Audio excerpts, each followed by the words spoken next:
all of you. Nandito ngayon tayo sa palatutunan natin. My target, your love life. Target namin tulungan kayo sa mga love life ninyo. Okay? Na nakita natin ngayon, yung ating administrator, president ng ating um,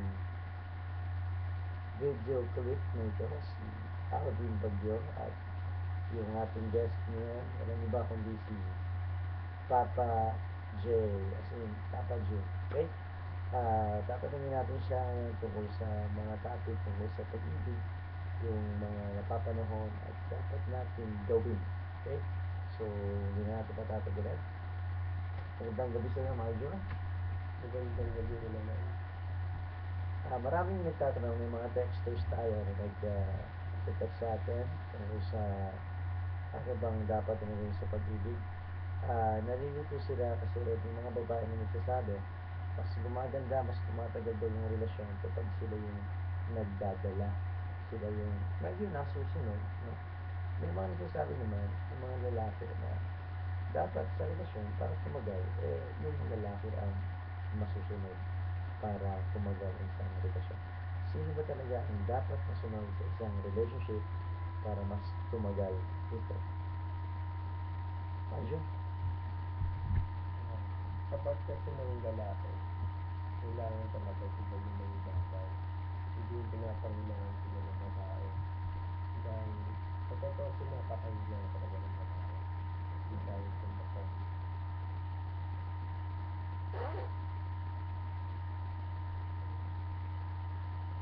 Hindi kayang tumbasan.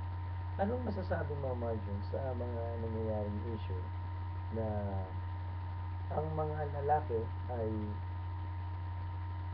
hindi marunong magdala ng isang relasyon, katulad na lamang na ah, hindi sila marunong maging isang tunay na lalaki, katulad na lamang ng hindi sila marunong magbawal sa isang karelasyon nila kung anong ginagawa, bagkas sila pa ang nagiging bad influence sa mga girlfriend nila. Kunwari, ang babae ay mahilig maglapatsa, ano ba dapat ginagawa ng lalaki? Pinagbabawalan sila ng mga babae na mahilig magkaroon ng bisyo, marunong uminom. Hindi ba dapat pinagbabawalan sila sa paraan na sila ang nag-handle sa babae? Pero ang nangyayari yata ngayon, ang mga lalaki, imbis na uh, mag-handle na pagbawalan sila, sila pa ang nagpapakita ng mga bagay-bagay at ng mga bagay upang sila ay gayahin ng kanilang mga girlfriend at maging um, bad influence sila sa kanilang mga karelasyon. Ano masasabi mo dito? Para sa akin, hindi ko kayang diktahan kung anong ginagawa nila. Kahit na anong sabi mo sa kanila, kung ano pa yung gusto mong mabago sa kanila, kung hindi rin naman nila kayang panindigan, useless lang din. Parang sumunto ka lang sa buwan, sumunto ka sa tubig, wala nangyari, di ba? Kahit na anong sabi mo sa kanya, maririnig niya sa kabilang tenga, lalabas niya sa kabilang tenga. So, para sa iyo, huling uh, pananalita, sino ang dapat masunod sa relasyon upang magtagal ito? Dapat talaga lalaki na sila. Kasi dahil yung lalaki talaga nangyayari yung babae.